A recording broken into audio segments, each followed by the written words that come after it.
Alright. FagoLovers.net with the one and only supergroup, the Nomads, featuring Insane Poetry, the DRP, and Chucky Chuck DGAF. What up?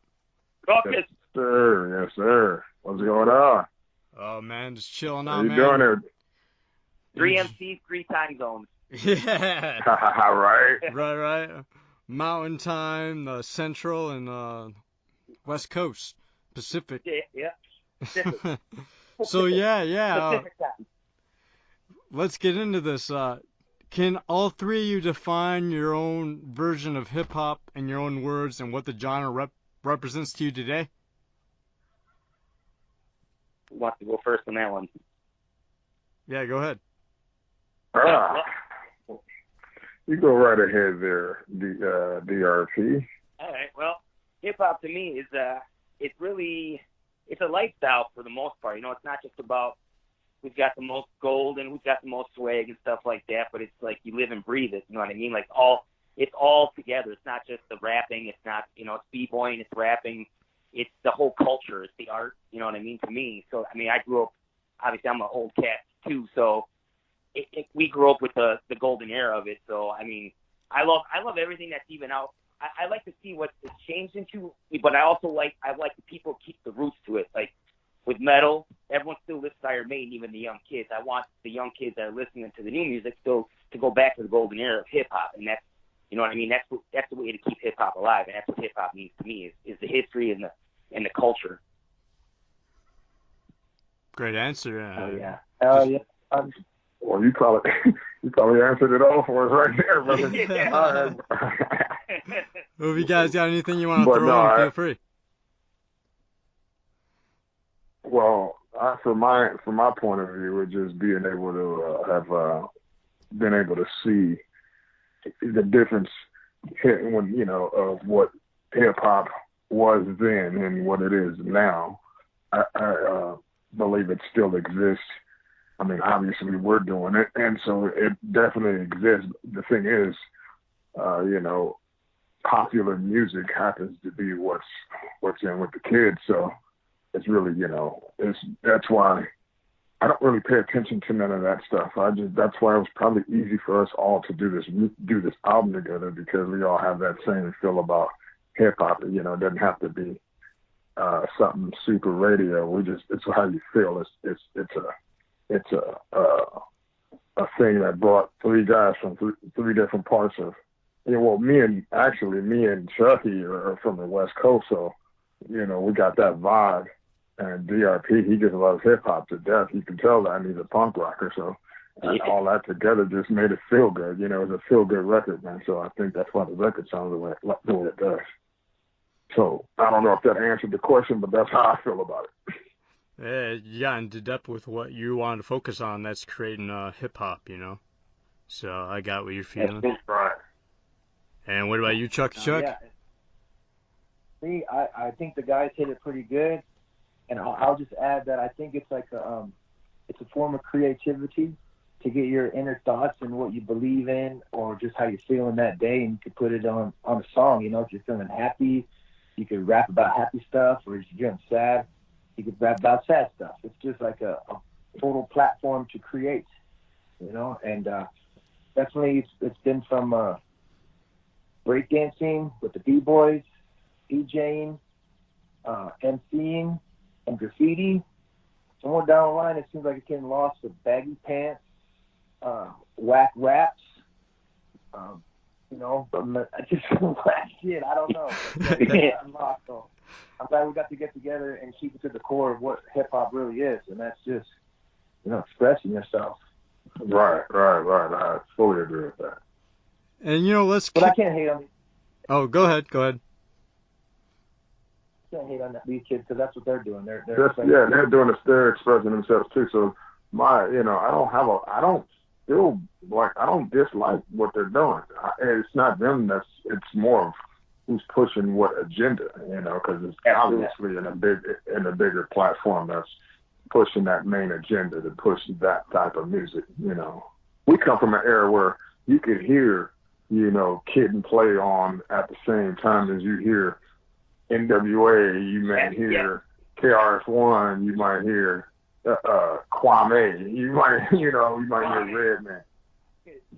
You know, I mean, you had Heavy D. You know, you had Big Daddy Kane. So it was diverse artists being heard all the time on the radio. They were all on pop radio after a while, which is, you know what I mean? Like, you heard all of them on. It wasn't just one sound. Like, now it seems like it's the same sound over and over again. It's almost being. Oh yeah, no question. It's targeted that way. So that's why I'm like, the listening to that style of music, if it sounds the same, I mean, anybody with good ears knows that's pretty much starting to be geared to a certain direction. So you're like, hey, okay, well, if that's what you're trying to make and the ears you're trying to get to listen to it, then that's fine. I mean, I can't be mad at it. I hear a lot of good artists rap over that style of beats and make it really dope. It's just, I guess it's in, to me, you have to evolve as an artist. And regardless, and I think that's hip hop, being able to evolve and still keep that freshness. And hey, I don't know. I've been able to stay around and kick it for a long time. So I like the guys I'm doing it with. Shit. So yeah. Hey, that's it right there. Let's kick off with the stories behind all three of you first discovering each other's music. I mean, there's got to be some back history right there. You got three pretty badass MCs on one record. I got to do mine first, because I know exactly mine. So I like Vanilla Ice, you know what I mean? I can't hate it. I like Vanilla Ice. And I was in a band called Soar, and we were going to play a show with Vanilla Ice, and I bought this CD called Bipolar, which, came out later on, and I heard OKS, and I was like, yo, this song's so dope. And that's how I discovered Insane Poetry. Was around, what is that, 04 IP that you did Bipolar with? Yeah, I think that was 03 or something like 03. Yeah, it might be 03 or 04. And I heard that, and ever since I started checking out all IP stuff, and then Insane Poetry started doing stuff with LSP, signed to them, and like I've known some of them forever since the beginning. Too, when they came, when DRP brought them into Milwaukee. So like I've known IP for a while now, but I became a fan of his when I was just in metal bands all the time. But I loved his flow. I loved everything he did. I loved hip hop at the time too, but that's how I discovered him. And then the funny thing is, DGAF, I've always been a huge Cottonmouth King fan, but I was on tour with my band Primer 55, and my guitar player, Bobby Burns, who's also the bass player in Soulfly, he popped in DGAF. He's like, Donnie, I know you like all this West Coast stuff, and this is from the Cottonmouth Kings, and he bumped their fucking songs. And I was like, holy fuck, I love this. And I was like, dude, we got a tour with these guys. Let's do Primer and DGAF, and that's how I started knowing about Chucky. I looked all his shit up, and it's just crazy how life works now. I'm working with these guys, you know what I mean? Yeah, what a trip. Yeah. I heard of Donnie through him working with Primer 55, and then obviously doing some tours. We did some tours with Danny Diablo and Hot Luck and a couple other guys. And Donnie's sick with it, dude. He's got energy that just comes out of his ears. It's crazy where he gets his energy from. So I don't see a plug anywhere, but he's definitely plugged into the solar system. And I've always heard of Insane Poetry for years and years. I just really never got a chance to taste his music. And then I started doing this project. I dived into it, and man, I slept on him because he's one of the most vicious MCs that's been doing this. So it's a very much pleasure to be working with him as well as Donnie. Yeah, you guys got three different creative processes going on all at once. And Insane Poetry, how can you reflect on this? Well, for me, on both artists, it's a little different from my angle.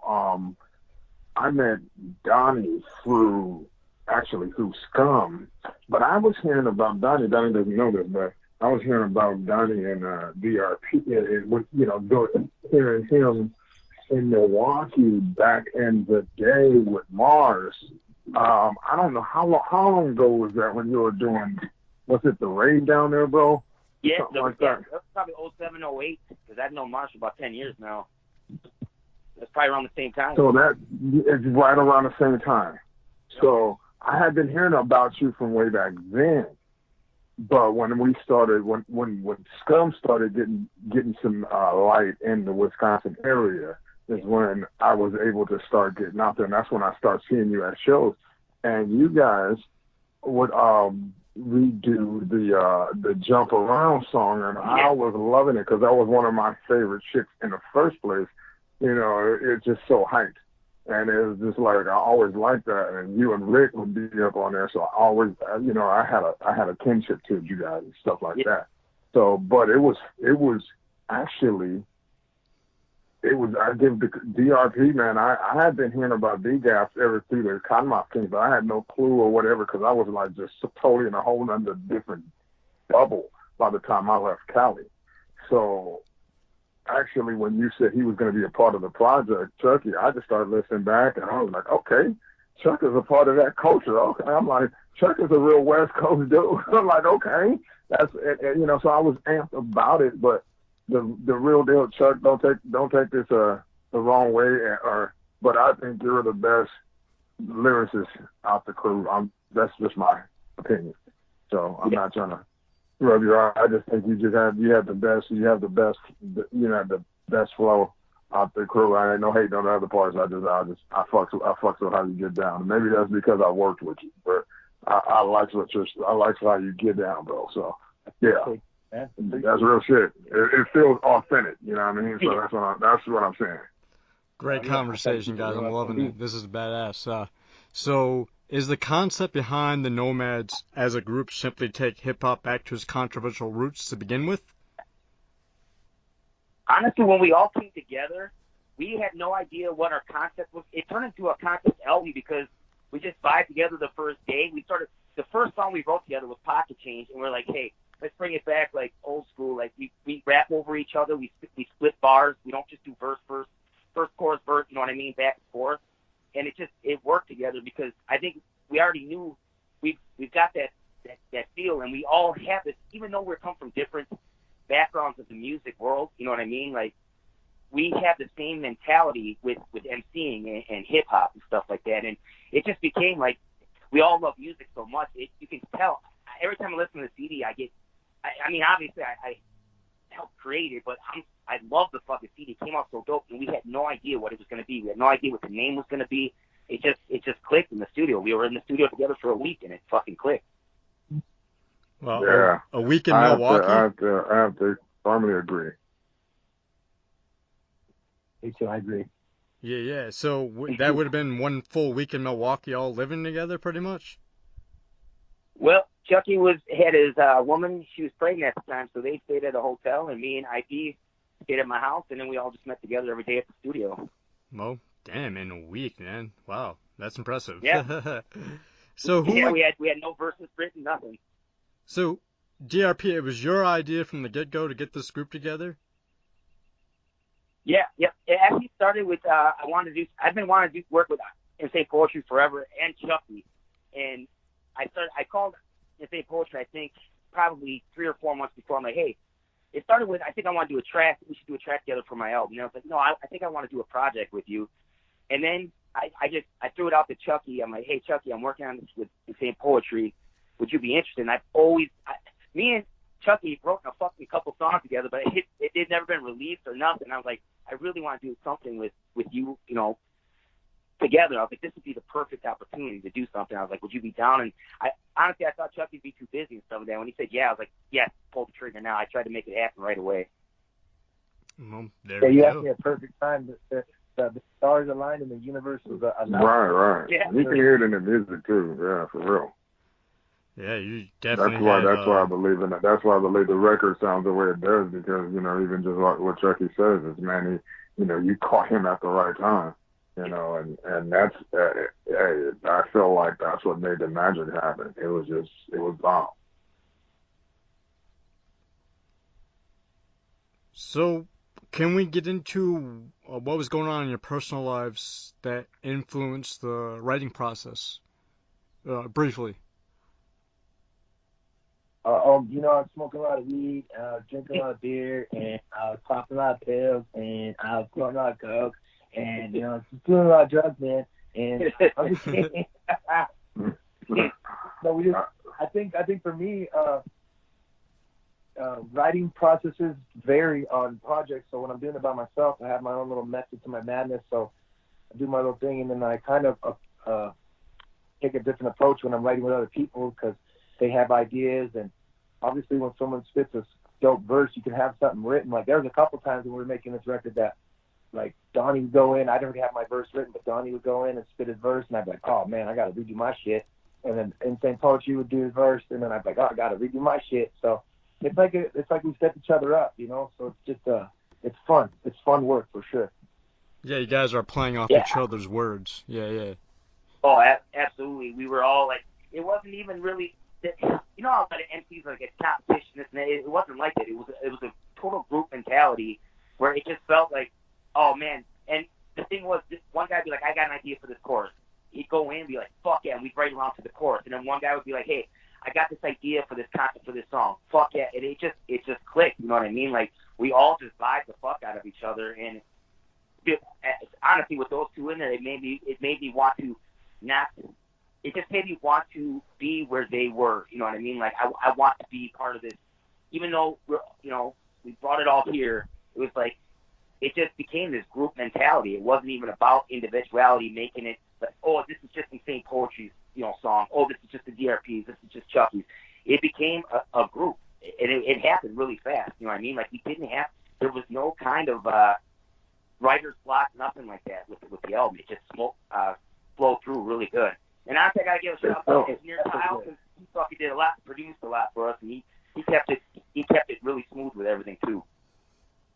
Well, I want to definitely give a shout out Eddie Ruxpin for the beats. The beats that actually provided the landscape of what we was writing to. So it's a big shout out to Eddie Ruxpin. Oh, yeah, put that in there. Ruxpin helped a lot, and he didn't even know it at the time. Right, but you know what I mean. As far as the Nomads, you think about it, Chuck. That he's seen a lot of things. I've seen a lot of things, and so has DRP. So we've seen the landscape of the music industry from a lot of different scenarios. And it is the journey through the wastelands, because it is like this, we're still here. And we're still going to be stomping through the wasteland, this industry. And this time and era in the underground where there's so much drama and bullshit going on, it's just kind of like, where do people fit in, So we kind of just band together as the Nomads. It's just, That's what it's about. Yeah, hell yeah. And this is a simple question. Who exactly did the intro? Because it's different type of intro than what I'm used to. So I'm just curious. That was Grandfather Tsunami. I don't know if anyone's ever heard of the King Spade records and like the Tsunami Brother records. Oh yes. Records. Dope. That's dope. DJ Bobby B. Yeah, we call Grandfather Tsunami. He's still out there in the King Harbor. So we got him on the phone, and he laced us with a little intro and outro. Shout out to Grandpa Tsunami, man. Yeah, I haven't heard the Tsunami Brothers in a minute. No, that's a flashback right there. Wow. No, that's pretty cool. Now, on the track Pockets, what I like is the fact you guys did like gang vocals, which are like where you sing along to each other's lyrics or shout each other's lyrics, And how did you, prepare yourselves on that track to play off each other's words? Because it's got like a Run DMC Beastie Boys vibe going on.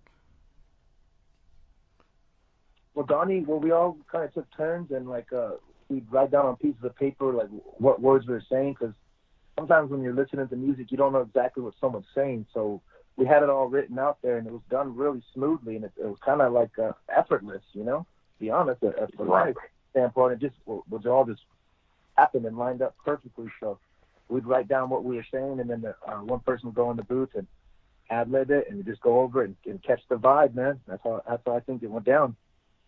Absolutely. I think we all have a little bit different in our voices, We all have a little different style. So I think when we all came together with that, it sounds like old school, old school hip hop. It beats it up, and not to mention if we ever start playing some live shows with that shit, it's gonna sound dope.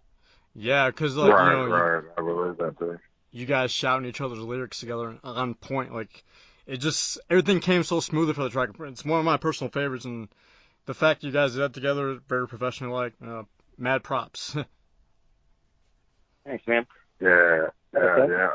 Got it done in a week too. That's what's so crazy. When I think back on it, I wasn't even thinking back on it like that until you guys just mentioned it.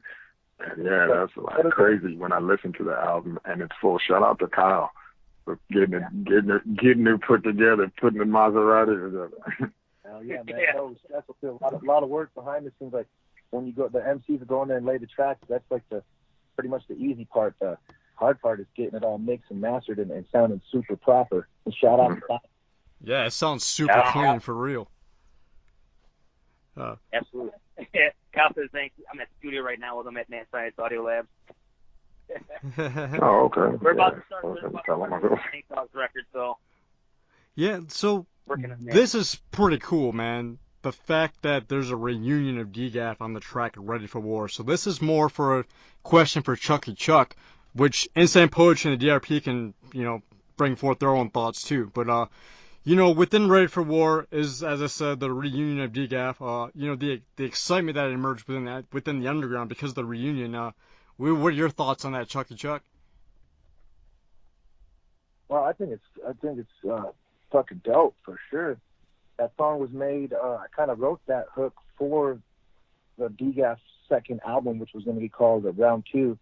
That song and the hook was written for a couple of years, and then I laid it for my solo record because other people were kind of busy, and I was just going to focus on doing solo stuff. So when this album came about, like I had a couple different songs and beats laying around, and I was just throwing ideas like, hey, I got this song, and as soon as the guys heard it, they like Donnie especially was like, yo, we should get Saint and Haas and Gilly on this for the DGAF collaboration, and it was like a fourth quarter, 30-yard touchdown pass to make it happen, man, and Haas and Saint got their vocals to us with a lickety split, and Gillies came through too, man, last minute. We almost didn't get Gillies on the record. Last minute, the day before it got mixed and mastered, I set him up with my homeboy Scott Free down there in Hermosa Beach to go record, and he got it done. So shout out to Gillies for getting it done. Yeah, Gillies.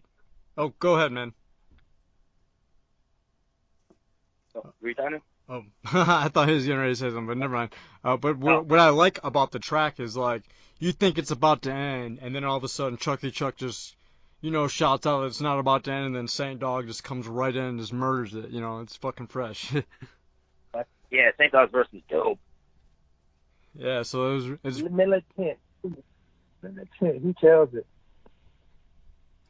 Yeah, Shout out to Saint Dog. Good looking out on that. No one was expecting that either. When the news broke out that DGAF was gonna be part of the Nomads record, it blew up on Faggot Lovers. It was crazy. That's awesome. That's because DGAF needs to make round 2. Yeah, I agree. Knuckle up. There's a lot going on right now. Like definitely got a lot going on. So it's been talked about for sure. And after he's not busy with Cottonmouth doing all that stuff. And you never know where that can go. They can start doing world tours again, or might blow up, and we might not get a chance to see it. But it's fingers crossed, man. I'm down for it. So you never know what could happen. Never know what's in the future. Yeah, exactly. Now, can we go into the creation process behind the track Wasteland? That's one of the hardest tracks on that, and the beat's pretty interesting. Got a different type of flavor going on. So what exactly was rushing through your guys' minds at the time of writing the song? You want to sing the part? Wasteland. Yeah, well. He was thrown out of his mind. He just kept singing that. I'm like, dude, we got to do that. I got I think I was at the studio by myself that day waiting for you guys to get there. I think I went and picked me up from the hotel, and we got there, and I was just kind of hearing it, and I'm not a singer at all. I can't sing whatsoever, but I went in there and I tried to do a little melody, and it was like John Cougar Mellencamp or whatever, or just like Hall & Oates or some kind of old fucking Journey song, and I was just like, Journey through the wasteland. And take a journey through the wasteland. And that shit sounded funky as fuck. That shit worked. Yeah, man, I got some reggae vibes off that for real. Yeah, definitely. Yeah.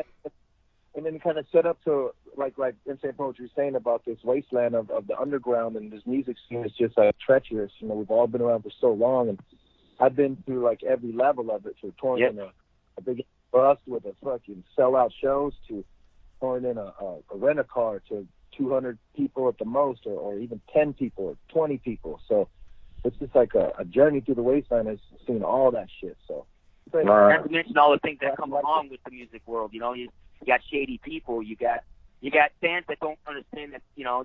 Sometimes they step over bounds, and you got to deal with shady promoters and all that. That's the wasteland. The music world's the wasteland, man. Yeah, Everybody's out for themselves. It's crazy. When can we guys expect your debut video? Is that in the works, or like a mini tour in the works? Well, we already shot the first video for Pocket Change. That's out.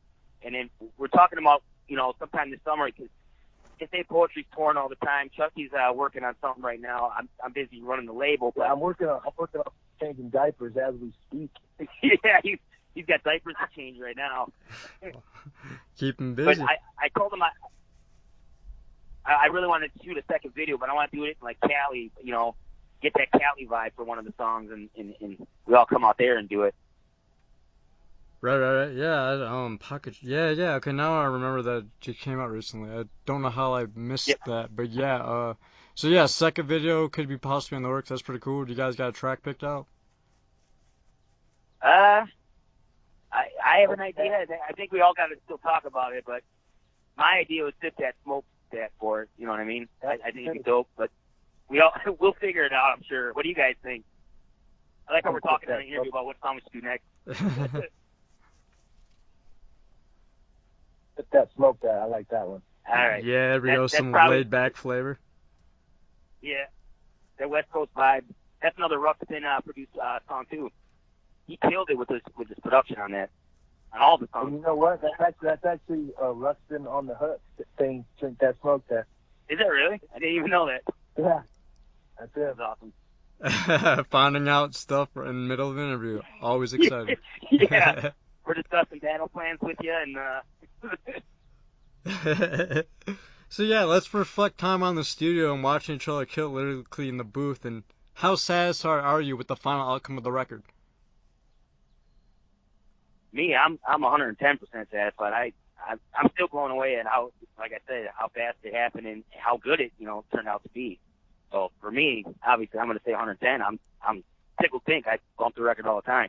What's funny is my girlfriend, all she listens to is trap rap and shit like that right now, and she can't stop playing the record. So I know we're doing something right. She doesn't care about any of my other music. She doesn't care about my metal or my other hip hop CDs. So this is the first one she actually digs the fuck out of. I felt the same way on the plane ride home. I had a couple of rough versions of the track. I played it the whole flight home, and I was thinking to myself, this is dope. I think it's really dope, and I think for like our core fan base will really like it. So hopefully we do good things and we do some big shows. Let's try to get Nomads to play the Gathering. What the fuck? Yeah, we're trying to get the Nomads to the Gathering. We're working on that. Well, I would love to see that happen for real, especially like a 2 a.m. slot, in the nighttime. Get all fired up. I'll be drunk as fuck by then. That'll be awesome. So how about you, Insane Poetry? How satisfied are you with the final outcome of the record? Did we lose him? IP? I don't know. I think Insane Poetry is in his ghost form at this point. Hello? Yeah, you still there, buddy? There you Hello? go. Yeah, I was. Okay, I'm here. Oh, okay. Okay, how satisfied are you, Insane Poetry, with the final outcome of the Nomads record?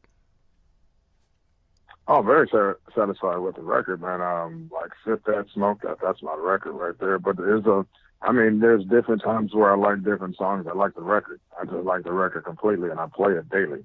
So, and I don't do that much. This record and the last record, the record I just put out, I'm really fucking feeling that shit. I like the artwork for Nomads. I like the vibe of Nomads. It's really good record. And then, like I'd like to get a gathering spot. That would be dope if we could do that as the Nomads and stuff like that. But, I see with the energy, if we do this second video, Fit That California vibe, I think we'll get an expanded region, because it's a really dope joint. That's a really dope song, and I could see a video for that. And I know the guys feel that same way. Yeah. For sure, I got low already set up for that video shoot. Yeah, man, that shit is. I got homeboys on the coast with the riders. I know you got homeboys on the coast with low riders. I mean, not even just make it typical, but it is West Coast. It is a feel of a certain vibe like this on that record. And it's like, I'm fucking with that. Like, that's hardcore. Hardcore what I've been trying to do for years. And just getting around these guys and it happened like that. I was just cracking. And Eddie Ruxpin, Yeah, exactly. Yeah. Man, shout out to Eddie. Shout out to Eddie again. When you have a beat like that, there ain't nothing much you could do but come West Coast with it. Yeah. You can't come a slap lot of on a West beat Coast like flavor. that. That's what I think I like about the whole city overall. We have the West Coast vibe. You've got, you know what I mean? We even try to throw in a little horrorcore here and there, and then we got the hardcore hip hop and the old school. You know what I mean? Like I just like it because it's a little bit of everything. I get bored with doing the same type of song over and over again. So, and that's why I love like listening to the record. You know what I mean? Like it's a little bit of everything, and it's a little bit of all our styles put together into this one thing. Which track exclusively would all three of you are looking forward to performing live? Since we're on that subject. The real hip hop for me. I can't wait to play that one live. I'm looking forward to playing Danger. See, I was on that one too. I was on Danger too. I remember when Insane Poetry laid that hook, I was sitting there like writing my verse, and I think I even redid my verse, but once it was all said and done, I was vibing out, thinking to myself, oh, this is a live song. Yeah, it's a live. It's an energy song. I think you wrote that hook when you were just real quick with it. I think you wrote that on like a solo plate after we ate pizza. I swear. Yeah.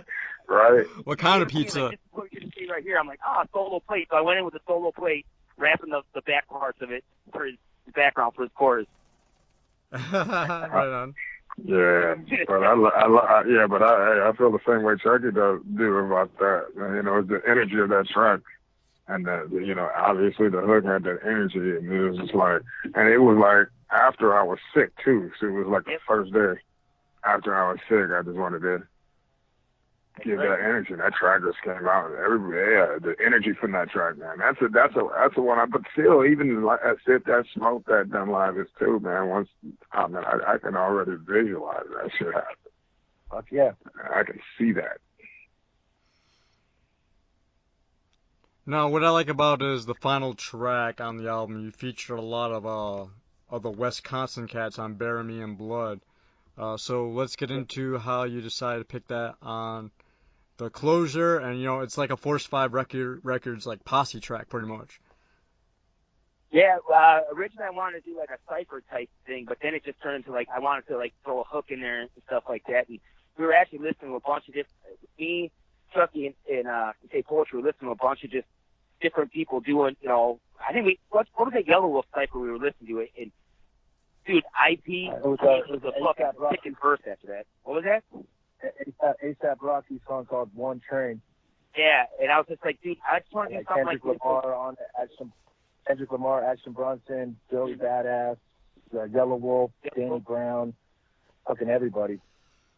So we just got getting inspired by that type of shit, and then I also wanted to make sure we had kind of that horrorcore flavor. So it was kind of like, this is the last song, we're almost done. You know, you guys got to go home tomorrow. Let's lay something, you know, and just see what happens with it. So they went in. I mean, I went in and did something, and then Chucky went in and fucking topped me, and then IP just killed it. I'm like, damn. I almost wanted to record my verse. IP every time I have to rewind your verse on that every time. I'm like, I got to hear this shit again. Yeah, because like you guys are hearing each other's You know what flavor. the crazy thing is?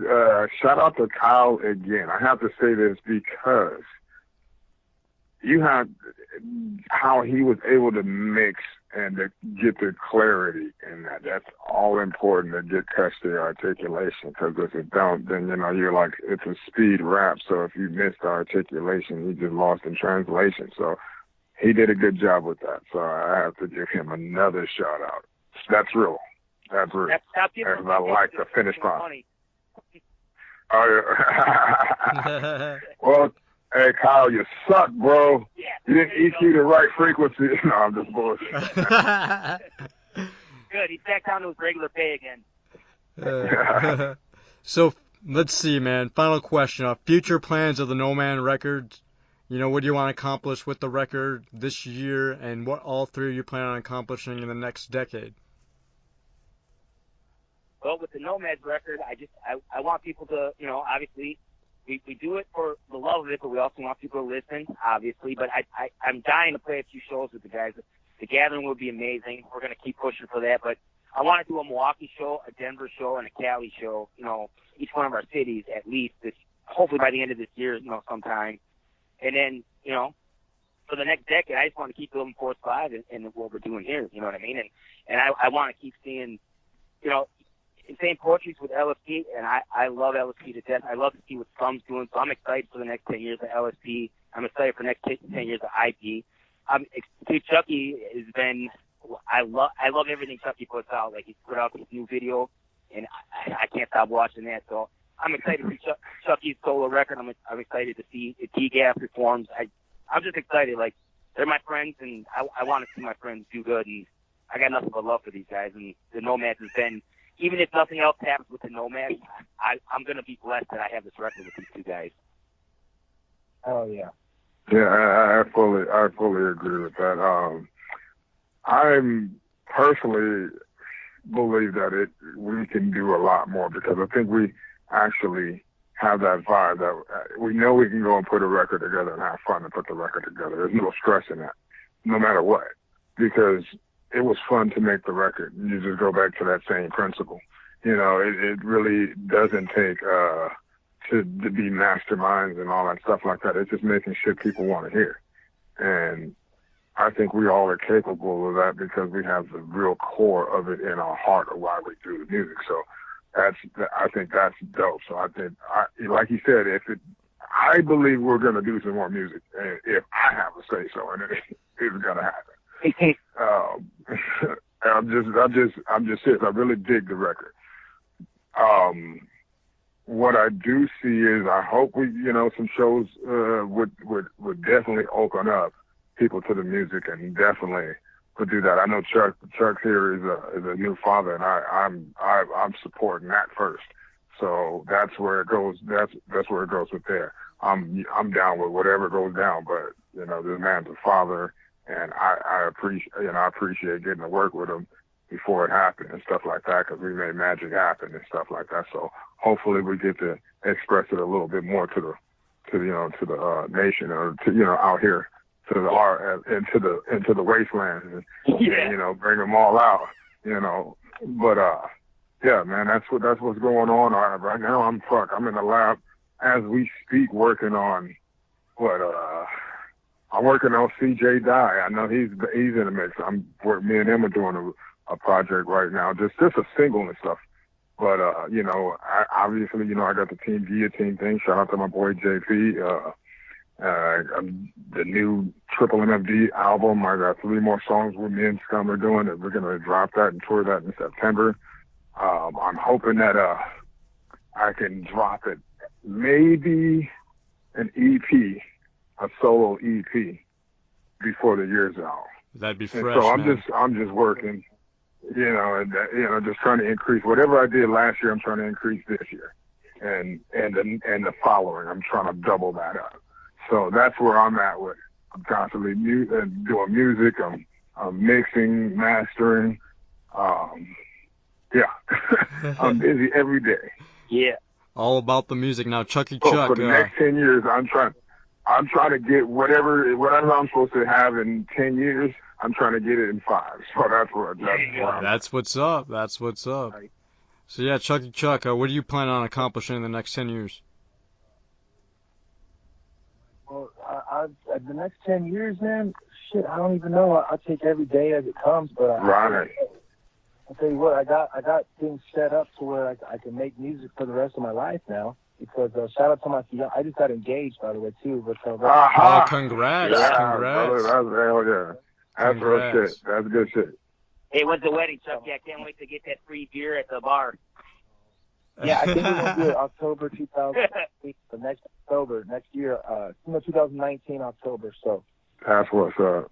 Like maybe the Nomads can play the wedding. That'd be sick. There you go. We'll do it. Wouldn't that be dope? Wouldn't that be dope? Well, we have to wear cups when we perform. I'm talking with the guys from Pennywise that come play the wedding. Oh my God, that would be. Oh, that would be fresh as hell, man. Classic punk rock about a She wedding. got me a microphone. She got me a microphone so I could make music right at my house. Now I don't gotta travel, so I can hear a brand new baby boy, Cole. Right. 5 fingers, 10 toes, 10 fingers. He's he's great. He's healthy, so that's good. Yes, sir. My 10-year-old son, Charlie Boy, he's Fortnite master. Put a lot of attention on them, and then just doing collaboration. I got a collaboration album coming out with my homeboy Scott Free, South Bay's Most Wanted. Okay. He just got some songs with Cassie come So, out. yeah. He's doing a lot of underground stuff. Mm-hmm.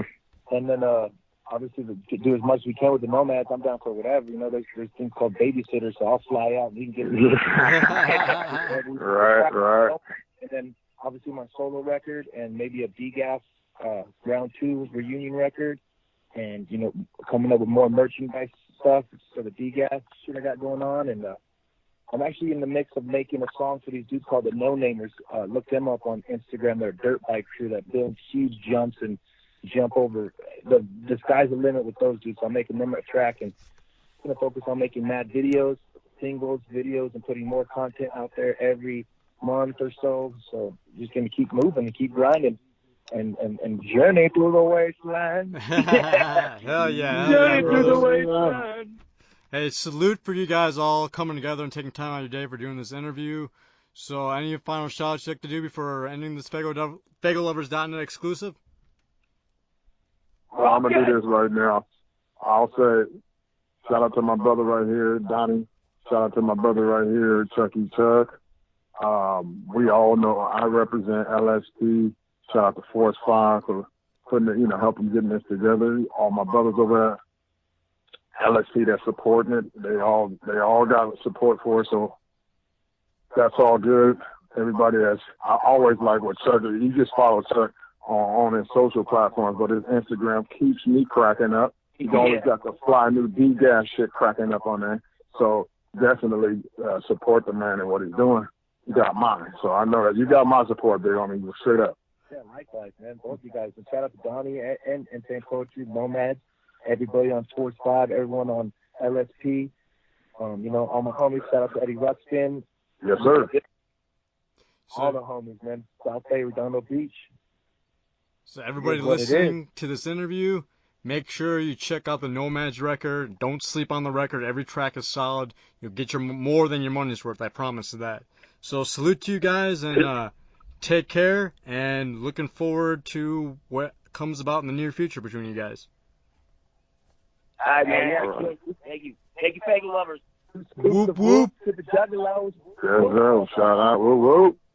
All right, take it easy, brothers. All right, man.